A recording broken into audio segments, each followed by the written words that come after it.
Good evening, everyone. Welcome to another inner hour with us. We appreciate you being here. Um, Ani, can you turn on your mic and just talk for a second? I want to check a volume setting here. I can. What would you like me to say? First of all, I need to hit the OK button. Yes. Okay. I'm still talking. No, that's good. Thank you. I just needed to, I was switching speakers here and I just Are you wanted to, sure? Because I can talk more. no. I'm Yeah, kidding. I know you can. Okay, thank you. Anyway, welcome here, everybody. Just invite you to take a moment again to give yourself a little space to be still and present and let go of anything that may be preoccupying your attention right now. And I will do the same as I light my little candle here. I think I'm going to need a new striker thing. We'll try this one. There we go. Oh, look at that.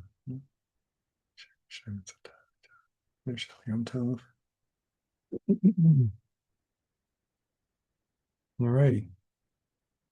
So we're continuing in our love and fear series, and um, so last week we finished up a topic that we started at the end of the previous week, and we've spent most of last week on that. And so, if anybody has anything unfinished from then that you didn't get to say or didn't get to ask that you want to, I'll just take a moment and open it up so people can do that. You're all welcome to turn on cameras, those of you that want to turn on your cameras and have cameras, so people can see you. But again, I ask you to just keep the microphones muted until you're speaking, and then mute it again when you're done interacting, because just a background noise and stuff. But before I start into a little bit new things tonight, is there anybody that had anything you didn't feel complete with last week that you wanted to share and didn't get to, or wanted to ask and didn't get to? If you do, just uh, you can do that now before we get into the another aspect of this tonight.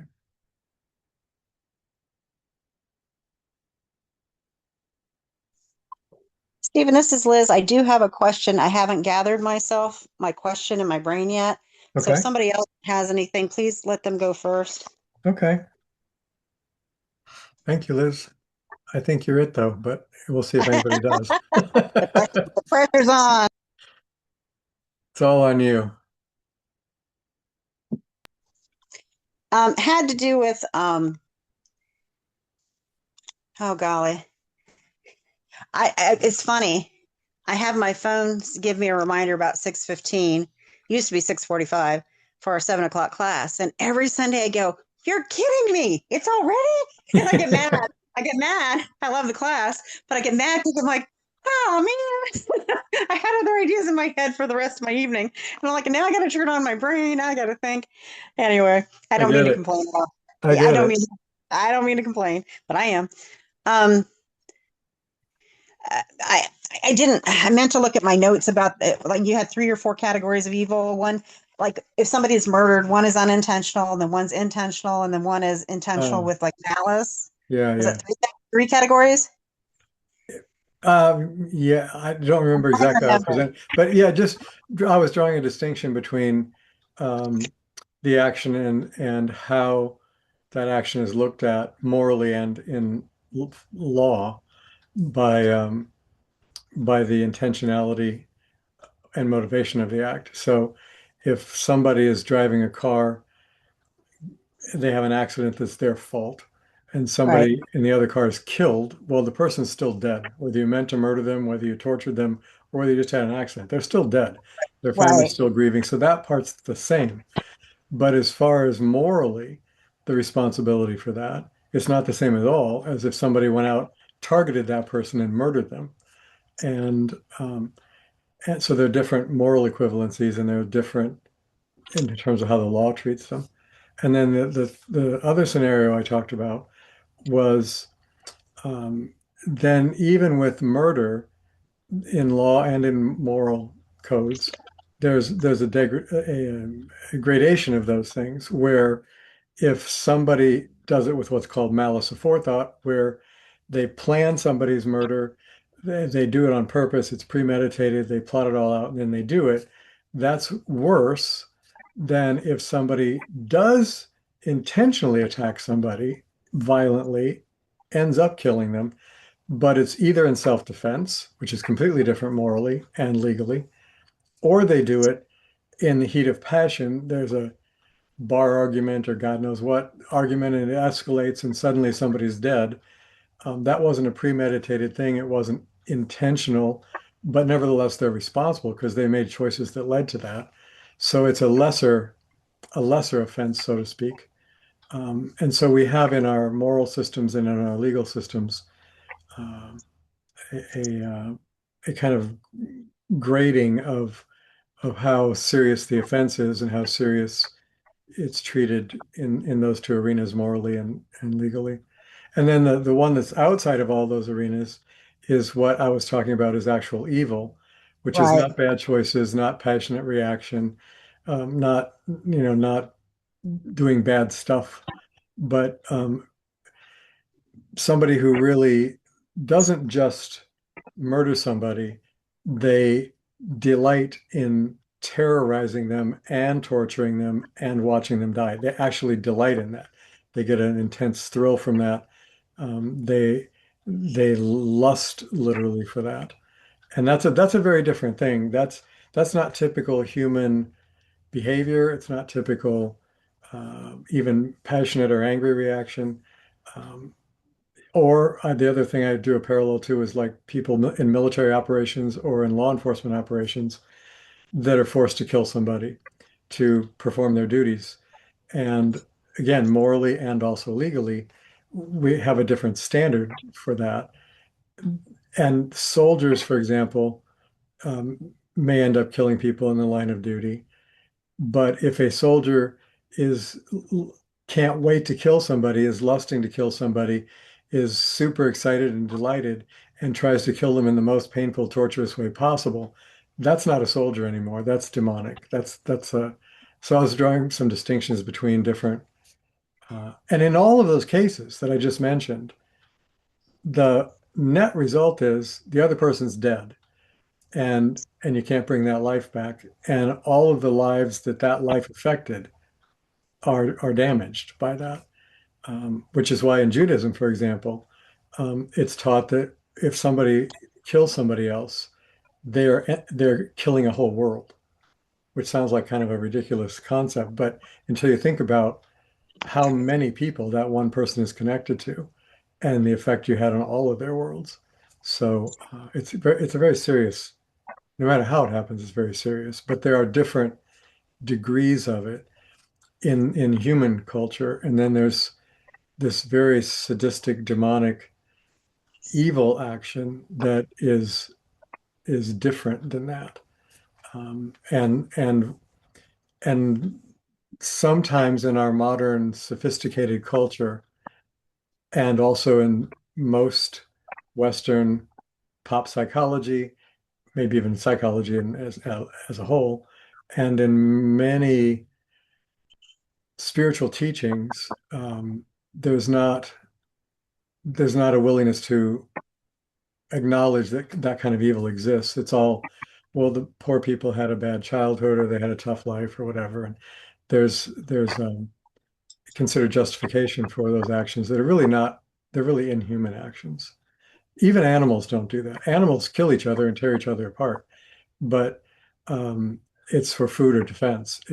We see, at Right. least so far as I know in the animal world, we don't see um, the the wanting to kill, yes, to eat or protect, but the wanting to inflict torture on another creature is not even animal behavior, actually. So So I anyway, have a so I have a question. yeah, Do you feel like you got to say what you needed to say before I cut yeah, you yeah, off? yeah. So those are the things I remember kind of trying to make distinctions about. Thank you. So my question has to do with you said there's a line between somebody who's truly evil Hmm.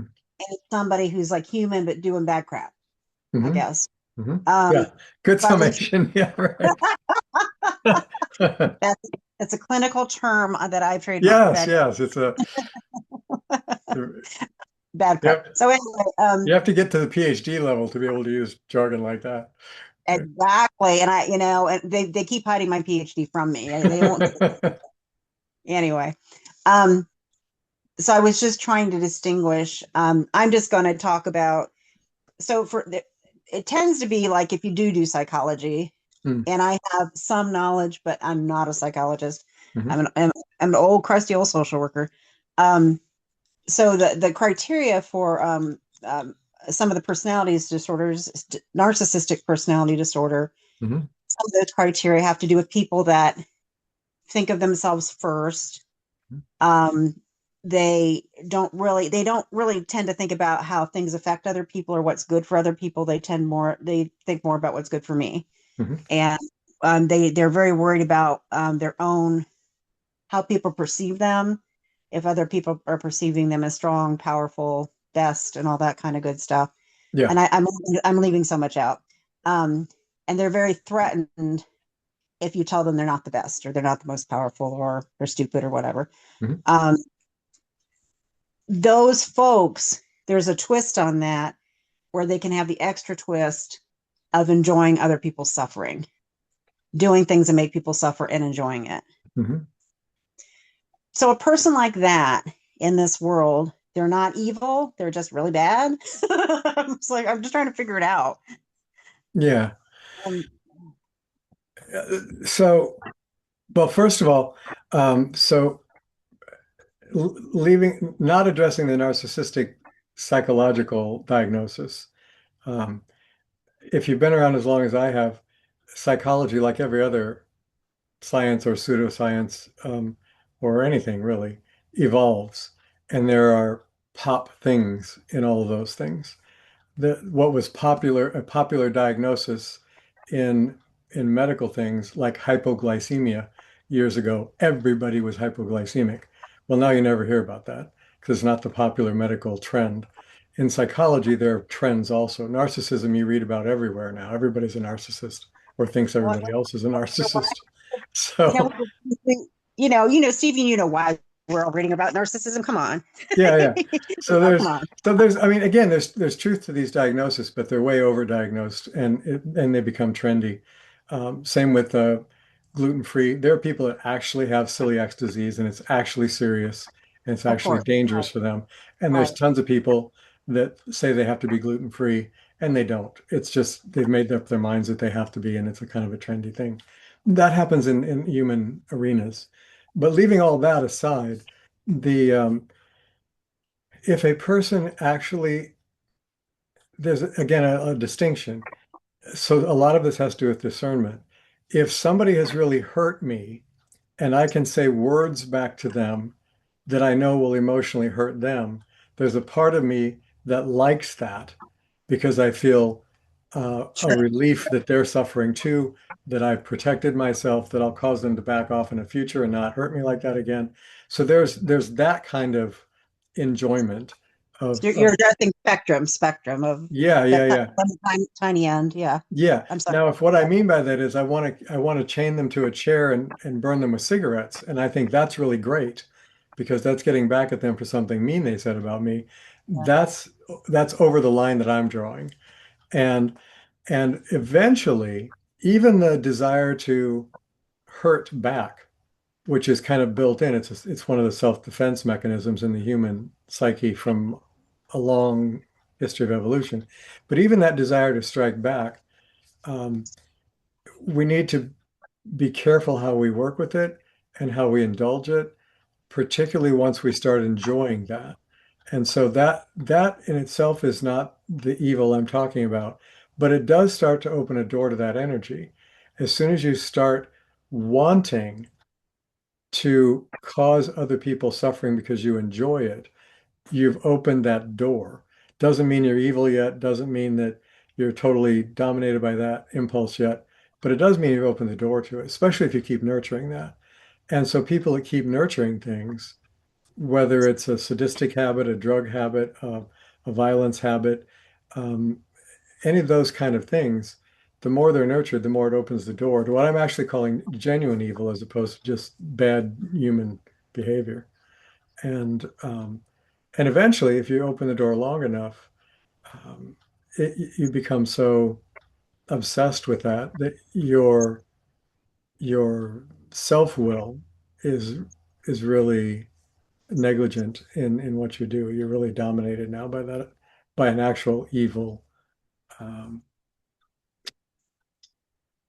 dynamic, an evil energy, and that's fairly rare. Thank thank God, But we are seeing more of it in the world, uh, Okay. and the cultivating a culture of resentment, anger, and fear is not helping that. So And retribution, some of that right, retribution stuff. yeah, yeah, Yeah. yeah. So that, Um, and again, drawing a line between um, the behaviors we're talking about now and what is considered morally and legally a self-defense scenario, they're very, very different. And there tends to be in non-legal circles and in certain types of spiritual and psychological circles, um, there tends to be a blurring of the lines there. And self-defense is not thought of differently than other kinds of violent actions. But historically, in all spiritual literature and in all law, dating back to the Mosaic Law and then English law, which then became common law, which then became American law, that distinction is real clearly made always. thank you for putting time into that. I know you're probably just repeating what you've already said before, but I'm just Oh, trying to get the distinction between what true evil is and what I see bad people making bad choices or people making yeah, bad choices yeah, and repeatedly. right. It's like, oh Well, my yeah, and God. any bad pattern is going to lead it, or a good pattern for that matter, is going to lead us to more. I mean, we go in the direction that we put our attention. So, but if you do, one of the kind of measuring standards is um, again not being confused by the action itself as much as looking at what happens, what is motivating the person to do it, and what is their response when they do it. There, when somebody gets a thrill out of raping a woman, and then not only raping her, but terror. I mean, not that that's not terrifying enough, but on top of that, trying to terrorize her by other heinous things they could do to her physically that would harm her, but keep her alive during the process. And they enjoy that. That's not a that's not a misplaced sexual desire. That's not some poor choice. That's crossed a line. And Mhm. and and people who make a mistake and do something bad, they rob a store, they beat up Yeah, somebody, they do something bad, they beat their completely. wife or they beat their husband, and they regret that and they feel bad about it and they actually change, seeing the consequence of what they've done is very different than somebody who keeps fostering that kind of attitude and then continues to do that kind of behavior. Um, and and the and they shouldn't.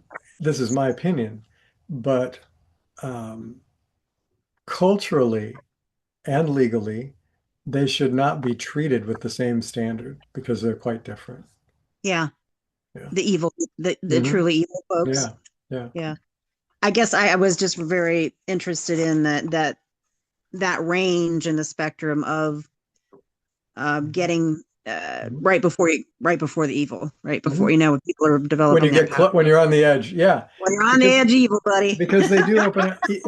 The one good thing is that the only place evil can have any direct influence is where it's invited in, and those kind of actions invited in. Now, on the other side of the spectrum, the same is true. There's also a gradation or hierarchy of also good things, if you will. There are people that are basically good. They're kind of basically decent people. They sometimes cheat, they sometimes lie, they sometimes take advantage, but they're mostly decent people. They're mostly honest people. When they lie or cheat, it's usually because they are really pressured in some way to protect themselves or feel like they have to or feel like they really need to get whatever it is that they're going to achieve by it. And then there are people that just don't do that. They don't cheat in business, period. They just don't do it. They consistently don't do it, even under pressure or financial difficulties. And there are people that are kind sometimes, and people that are really impatient and selfish and kind of not so kind other times. And there are people that are kind almost all the time.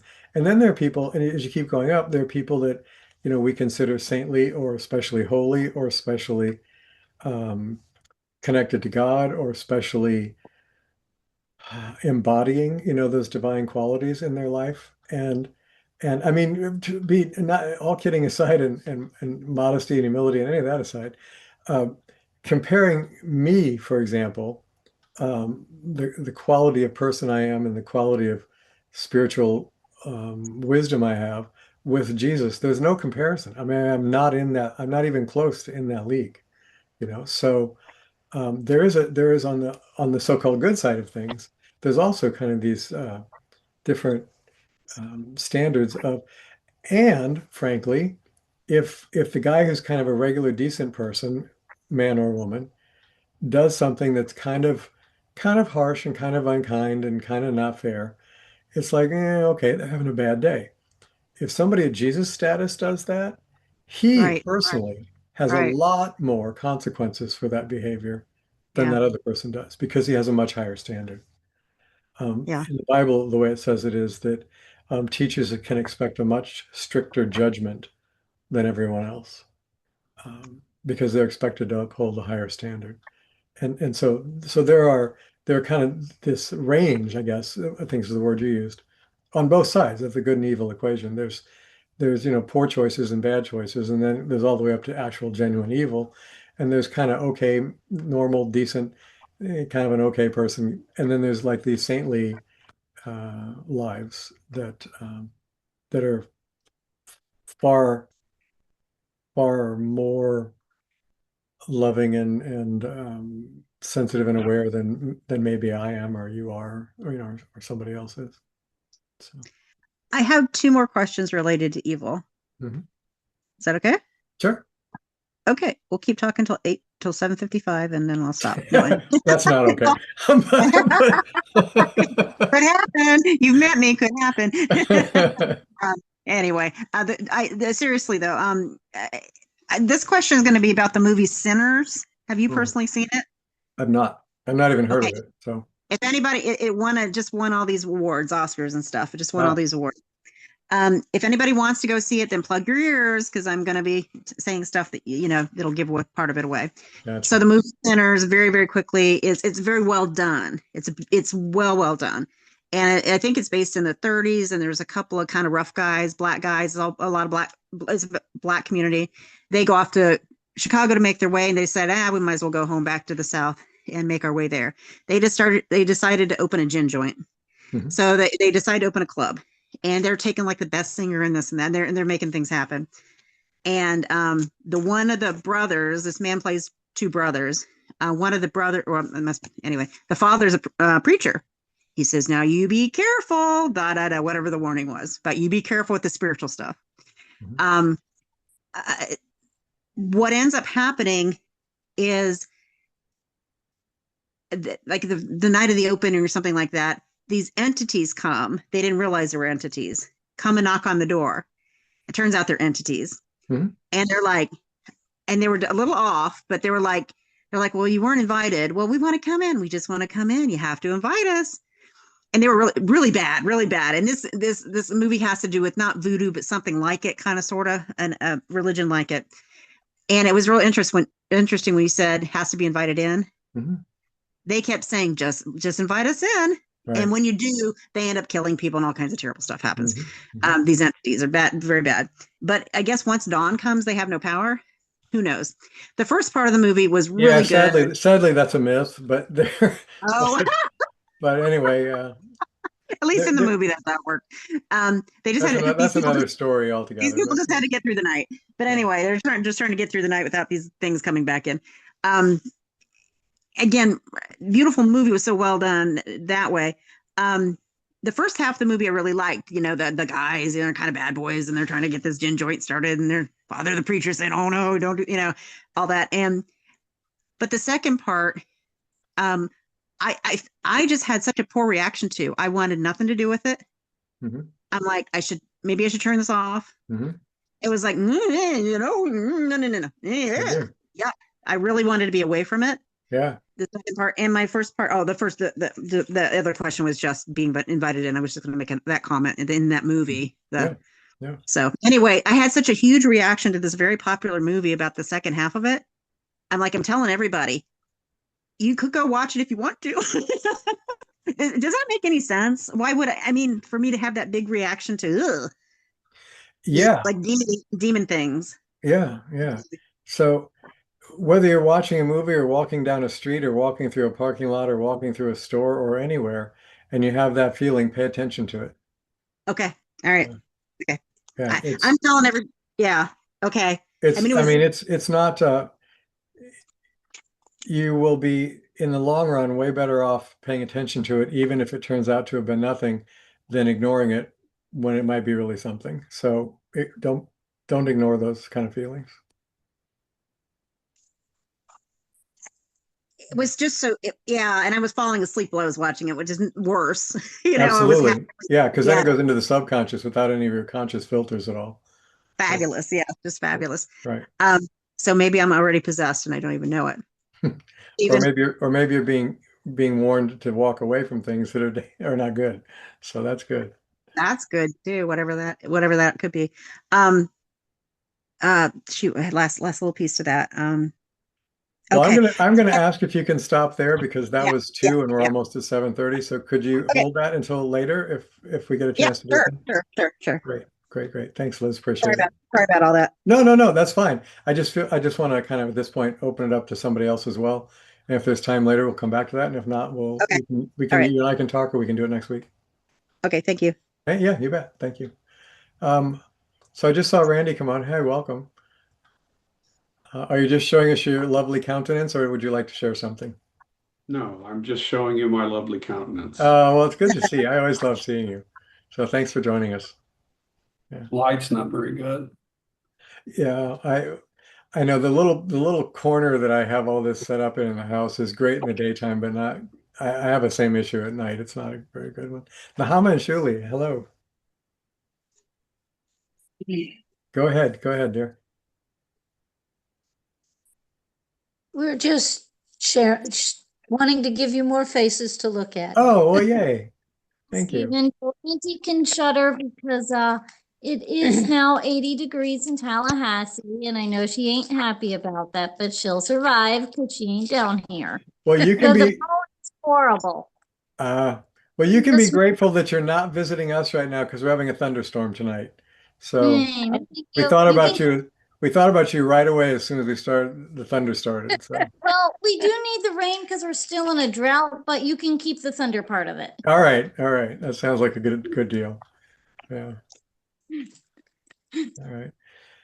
So so does anybody else have something you do want to share with the group? Because I want to kind of move in another direction here if we're ready to do that. Um, so the series that we are working on is called Love and Fear, and we've been focused a lot on the fear aspect, which led us into the good and evil stuff. And so I want to kind of swing around and talk about the love aspect. And when we started talking about fear, we talked about some different parts of that. One is what's the origin of fear? So we talked about that.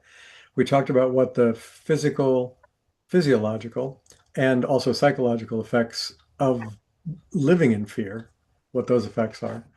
And then we also talked about some ideas on working with fear. So what I kind of want to swing around to tonight is same sort of things. So we talk about love a lot in spiritual groups and in spiritual teachings and in spiritual scriptures around the world. It's a huge, prominent theme. And so, of course, one of the immediate questions is, so what do we mean by that? What is love? And um, when we get around to defining it, sometimes that search can be illuminating and helpful. A lot of the time, my experience is that trying to define something like God or love, um, or truth for that matter, some of these big picture things, when we try to define them in a way that we can kind of put them in a little mental box and say, okay, now we got God in this box and love in that box and joy in this box. We got that all figured out. Uh, we really don't have it figured out, and it doesn't fit in boxes. So um, sometimes that's not so helpful looking for definitions. And the other thing is we all have experiences of love, whatever in whatever way we experience it, whether it's a love of a puppy or a love of a friend or a love of a child or a love of a spouse or a love of pizza. We use these words a lot for different things, or a love of God or God's love for us. We have experiences with how we experience love. And that's what we know of it, is what we've experienced of it so far. So there's more of love than what we have experienced, which means there are things about love we don't yet fully know. So one of the questions is, so again, like fear, where did that originate? Is love something that's originated in human beings? Is what we call affection for something, or a liking of something, or an enjoying of something? That's certainly not what scriptures and spiritual teachings are talking about when they're talking about love. Well, let's say with a capital L. They're not talking about that part. Um, and so what is the origin of that? And where does that come from? And how does that relate to us? Is that something we are given? Is it something we experience? Is it something we are? Is it something we're looking for? How does that work? And then the other part of that is physiologically, which is easier to describe, and psychologically, like we did with fear, what's the impact of living with love, and as opposed to living in, say, a fear consciousness or a nearly constant state of fear and anxiety? What is it like to live in more of a constant state of love, and a more of a consciousness of love more fully? And how does that affect us physiologically? Um, Anna might want to chime in on this if she wants to at any point. She's a medical doctor, among other things, and works with this kind of stuff, the effect of emotions on physiology, basically. But kind of the opposite of fear reaction, when we're in a state of loving consciousness, there are several characteristics to that, which I'll talk about in a moment. But physiologically, one of the things that happens is it changes the chemistry dynamic in the brain. So does fear, as we talked about before. And it activates different centers of the brain. So does fear, but love activates different ones. It activates the higher centers. It also, medical science right now and brain science both recognize certain the prefrontal cortex and certain parts of the brains that are higher functioning than, say, the amygdala or the medulla, the reptilian parts of the brain. I'm not sure medical science has any evidence on this yet, but when we are in an elevated state of awareness, and or when we're experiencing a much stronger sense of love in our consciousness, both the pineal and pituitary glands, which are in the center of the brain, are much more highly activated. It stimulates those areas. Like coffee stimulates the adrenal glands, love stimulates the pineal and pituitary glands into greater functioning. And those are both central to what degree we can consciously expand our spiritual awareness. Now, once you're out of the body and don't have those body restrictions, it's a much less limited field. But how much we can contain in our conscious awareness while we're in the body is largely determined by how active the pineal and pituitary glands are and how well coordinated and in sync they are. So love, or experiencing love, or doing acts of loving kindness stimulate those things. they stimulate them not only into higher frequency vibration, but they begin to synchronize like a pulse, or like tuning a musical instrument, for example, like tuning all the strings of my guitar, starting with the same pitch and then relative to one another, as opposed to them all being not in tune relationally with one another. Uh, so it's there. It has that physiological effect. It creates hormones in the brain that give us pleasure and and a sense of safety and well-being. So it stimulates all the things we would kind of like to have. It stimulates all those things biochemically as well, so that our body helps to sustain those experiences for us versus the body resisting those experiences. Um, and that's another thing. Fear automatically has two, I mean, it has many, many things as we talked about, but two very ever present with the fear consciousness is, first, there's resistance. There's always resistance because the fear makes us, we're going to be hurt, we're going to be taken advantage of, we're going to be something. So there's this automatic defense mechanism that arises in us to protect. So it has that um, resistance aspect. And the second thing it does is it always shrinks us. It contracts our awareness. People who've been in life and death situations, particularly with adversarial, like in a military operation or a law enforcement gunfight or citizen self-defense for something, even something like that, when those things are triggered, and everybody has this, even trained people, they just learn how to work with it better. One of the things that happens is your senses change. Your fine motor skills begin to disappear, and your gross motor skills take over. Your visual awareness and your visual acuity begins to shrink, and it gets smaller and smaller and smaller until literally it's like you're looking through a tunnel just at the thing that's causing you fear or danger. And your auditory things sometimes shut off altogether, and you can't hear. You actually can't hear. You can't hear commands. You can't hear what's going on around you. It shuts down. So there are a number of things that happen like that that shut us down. And when you're in just even not life and death, but just a fearful state, you begin to constrict your awareness so that you feel like you have fewer options than you really do have. And it's harder to see a way out of it. It's harder to see choices. Conversely, when we're in a state of love, all the opposite of those things happen. The consciousness opens as opposed to closing down. It expands as opposed to contracting. Even physically, we do that. Our muscles relax and soften and open. Our organs open to greater blood flow, greater circulation, greater oxygen, versus in a state of fear, they constrict. And hormones and chemicals are created that cause them to contract. Muscular, and so a lot of people walk around like this all the time. I mean, there are people who aren't even in any danger at all that you see. It's like, hey, relax your shoulders, and they go, oh yeah, I didn't even know my shoulders were tense, because they're in such a state of anxiety all the time, and their body's reacting to it, even if their conscious mind is not paying attention to it. So love does all those opposite things. It relaxes us. It helps us to feel safe. It opens our awareness to much greater possibilities and much greater insight. It allows us much greater freedom of choice. It helps us to feel better about ourselves and life.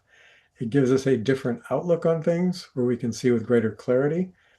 In a fearful state, except for physical life and death choices that fear sometimes will drive you to make that will save your life, other than that, a state of anxiety almost always produces poor choices, whereas a state of relaxed openness and loving kindness and acceptance, generally speaking, creates much better choices for us and people around us. Certainly changes our attitude. People in a fearful state have a much less accommodating attitude to others, let's say, than people in a loving and relaxed state do. So these things have physiological effects and psychological effects on us. And the and knowing that, one of the self-defeating mechanisms we have is we prefer to be in the loving state and we don't want to be in the fearful state. And recognizing that, instead of taking actions that help sustain us in the loving state, we begin to be afraid we're going to lose the loving, peaceful state and experience something fearful or painful. And so we're self-generating fear of losing this lovely space we're in and going into this fearful place. And so guess what? We begin to move in that direction. So it's a self-defeating habit that's really easy to get into without recognizing we're even doing it. So as you all know, because you wouldn't be here if you weren't following certain kinds of spiritual traditions as opposed to other kinds.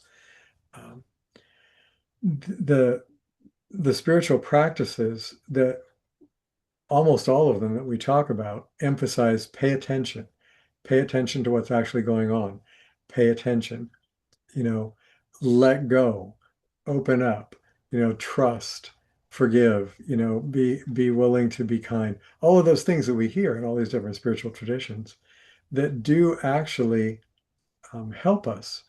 And then we have all the various beliefs about life or beliefs about God that either help or hinder us in that process. Um, when I was growing up, I had a good friend whose mom was a fundamentalist Christian, and I'm not saying they're all like this, but she was a fundamentalist Christian, and she was afraid of God.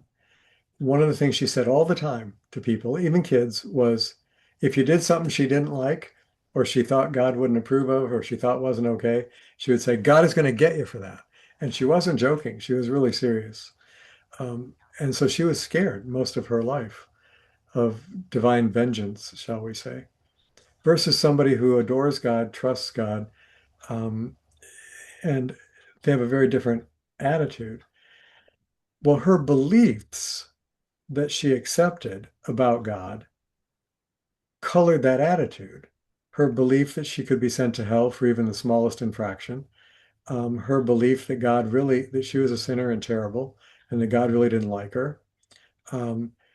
That belief colored the way she looked at things, which then created this tremendous fear in her. Other people believe things. Um, if I have a moon rock, and I believe that this moon rock is going to protect me and keep me healthy and safe and keep evil far away from me. Even if you look at that and think that's a ridiculous belief, but I believe that and it makes me feel safe, the belief can be false, but it can still open me up to being more loving and open. So beliefs have a powerful effect on us. True or false beliefs have a powerful effect on us. And if I believe that that if I pray to Buddha, Buddha will intercede and awaken the Buddha consciousness in me and things will be better. Believing that, true or falsely, will open me up to a greater sense of loving kindness and awareness. And if I believe that praying to Moses or praying to St. Francis or praying to one of the saints in the Catholic Church, if I believe that they will protect me, they will intercede for God with me, that whatever it is that I believe, if I believe something about that that makes me feel safer and more cared for and more loved, that will open me up to that kind of consciousness. So the beliefs we hold on to can greatly assist us or greatly hinder us in whether we live predominantly in a fear consciousness or predominantly love consciousness. And so I'm going to stop there. I've said a lot already. So any comments, questions, input so far on any of this stuff?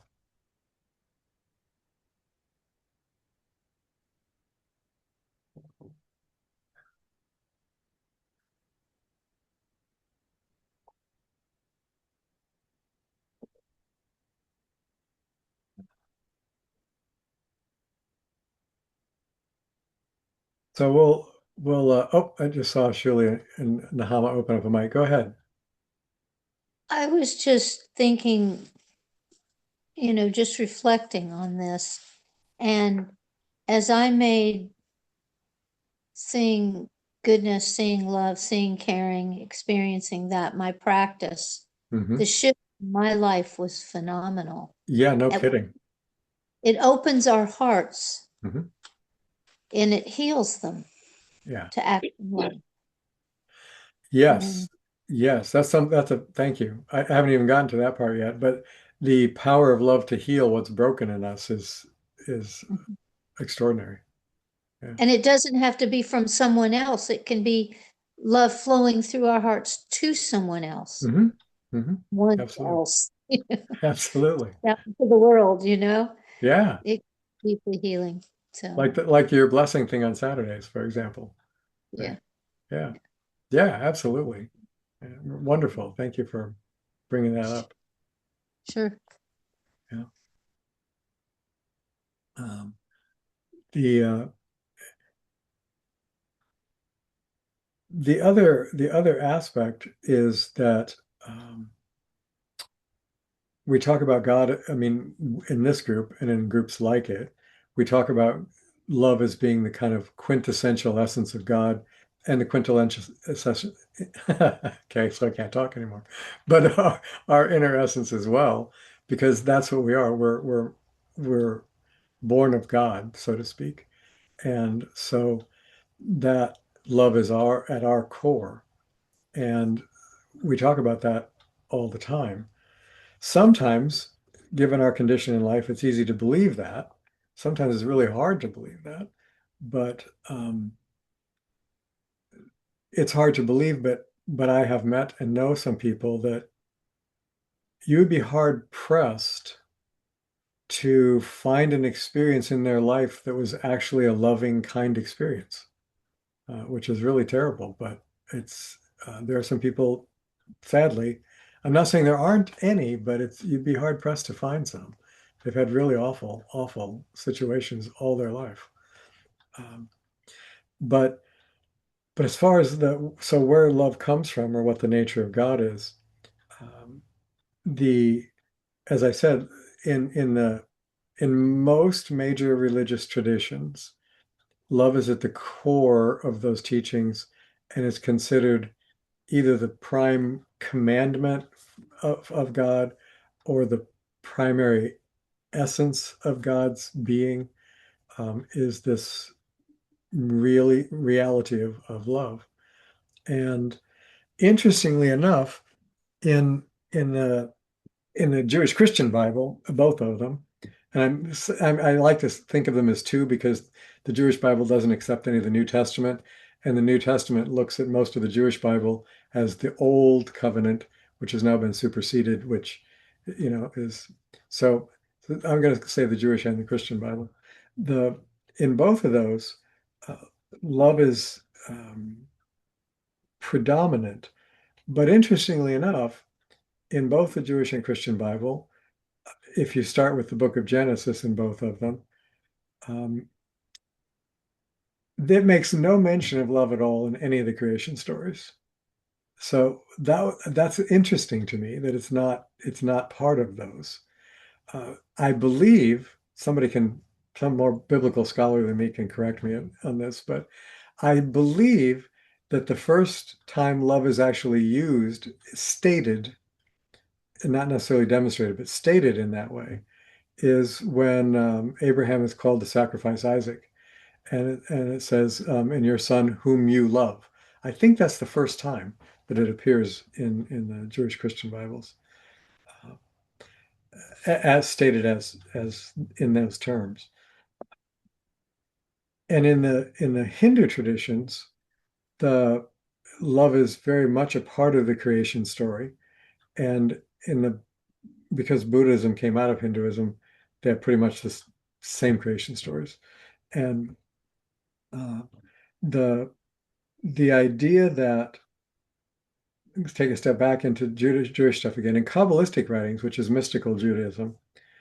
uh, there's an interesting story that, and I'm going to paraphrase. There's many writings over hundreds of years.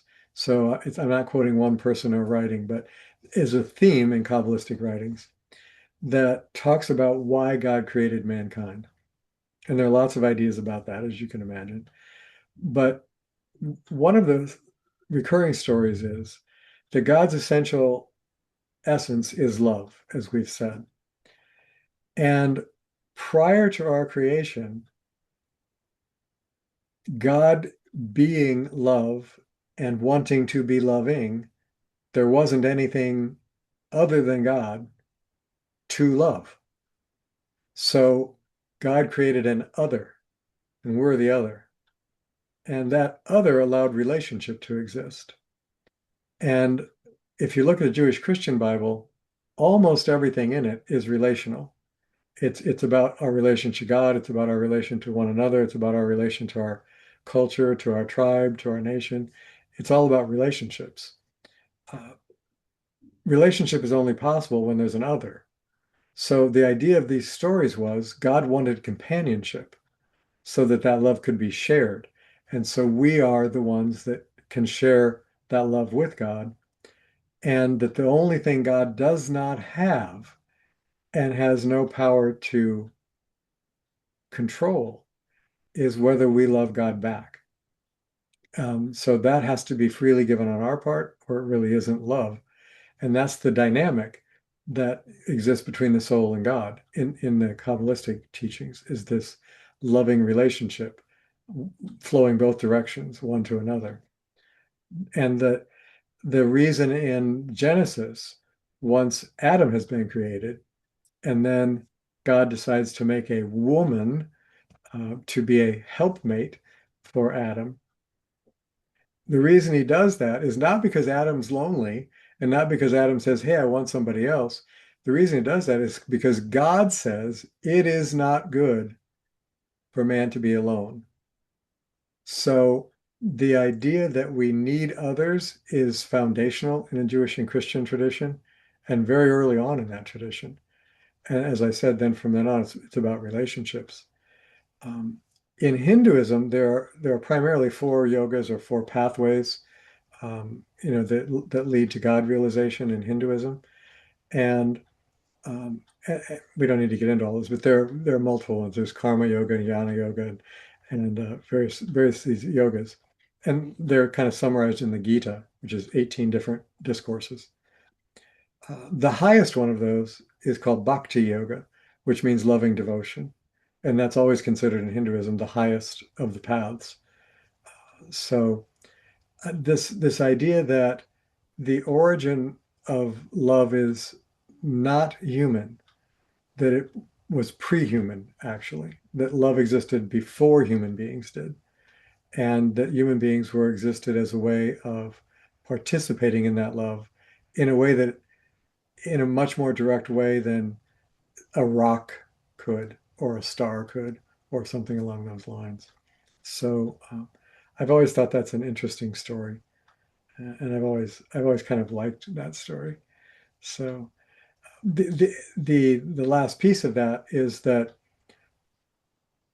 one of the ways that we can support ourselves in staying more oriented toward a loving consciousness than a fear one in this kind of dynamic I'm trying to talk about.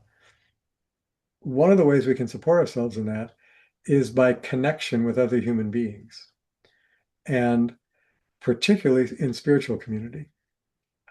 The reality is, and again, I try to talk about real things, not just theoretical ones. The reality is there are plenty of people on this planet, and I'm just going to speak for me here, so you may not like hearing this from me, but there are plenty of people on this planet I have no desire to be connected to at all, and wouldn't want to be connected to, and would not be safe if I were connected to. So either physically or emotionally safe, or financially, or in any other way. And so I don't think the idea is just to connect to somebody or to connect to as many people as you can. I'm not suggesting that. I'm suggesting that having someone that we can trust, not to be infallible, but that they are trustworthy and they care. We can trust that they care about our well-being. They might make mistakes in dealing with us, as we will with them, but we can trust that they care about us. To have a network of people like that is very, very helpful in sustaining this loving consciousness within us. And spiritual community, in my eyes, that's the goal of the spiritual community, is to foster that for one another. It's not to come to agreement on everything. The spiritual community purpose is not to all have the same vision of God, not to all have the same belief system, not to all be in lockstep about what we think should happen in the world politically or economically or any other way. It's not that. It's to be this community of trustworthy souls that actually care about each other. And if you need to talk to somebody, if you need assistance with something, if you want to share a joyful thing with somebody, you'll have a place that you can do that. And even if it's one other person, it's still helpful. If you can have a few people or a small community, that's great. And I think there's a point at which communities get so big, it's hard to maintain that because you don't even know if you have 12,000 people in your community and you don't even know 11,896 of them. So it's you can have kind of an environment of caring, but the reality of day in and day out, what I'm talking about is harder once there's a certain gigantic size to that, I think.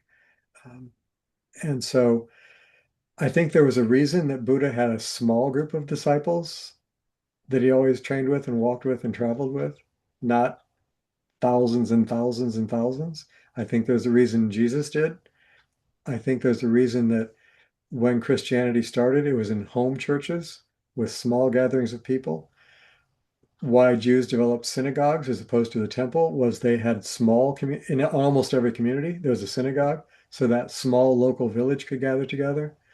I think there's a value in these more intimate settings where we can really begin to open up to each other more spiritually and receive more sustenance from each other in that way. But that's something that I think is maybe undervalued in some spiritual traditions is I'm not saying be completely other oriented. The primary work is an inner work, and our primary core connection is an inner connection. But being in human form in the world we're in, that the rounding out of that and the fulfilling of that in relationship is a very useful and helpful thing.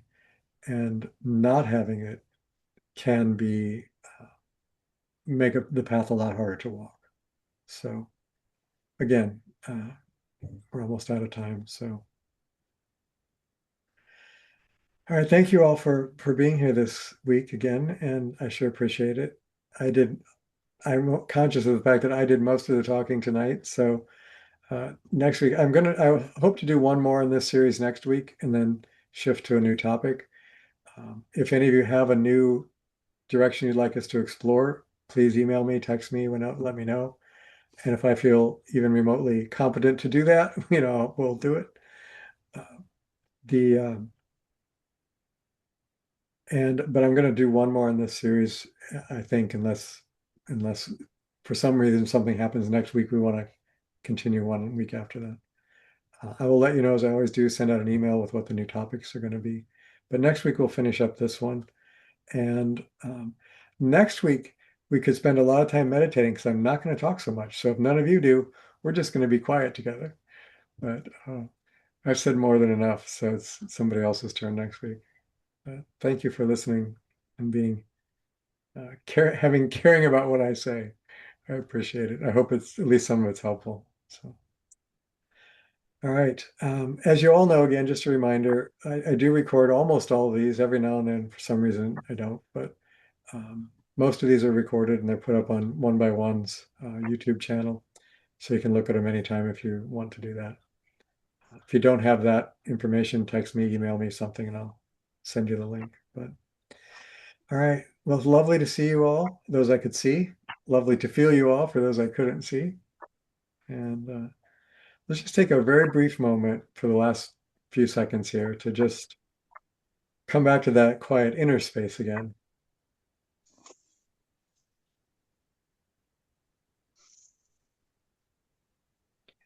And to that place at the very core of our consciousness where it is both deeper and higher than any emotion can reach. And so nothing that happens to us physically or emotionally at this level can really disturb this very, very deep and very, very high vibrational core in us. That which vibrates the highest penetrates the deepest. So the deepest and the highest are the same. And at that place in us, we can find rest and comfort. And we can find a threshold that opens us to a much more expansive, much more boundless experience of the reality of love, of what we call in the Bible the living God, as opposed to a conceptual one.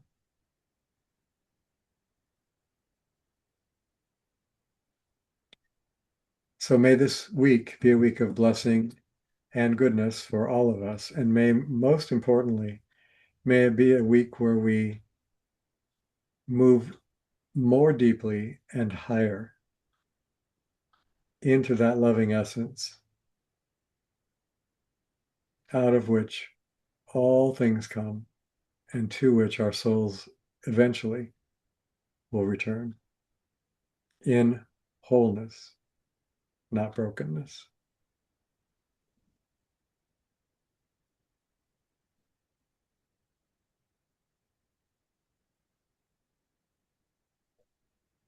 Thank you for being part of our spiritual community. We really love you guys and we really appreciate you. So God bless. Have a good week. We love you. Thank you. Bye.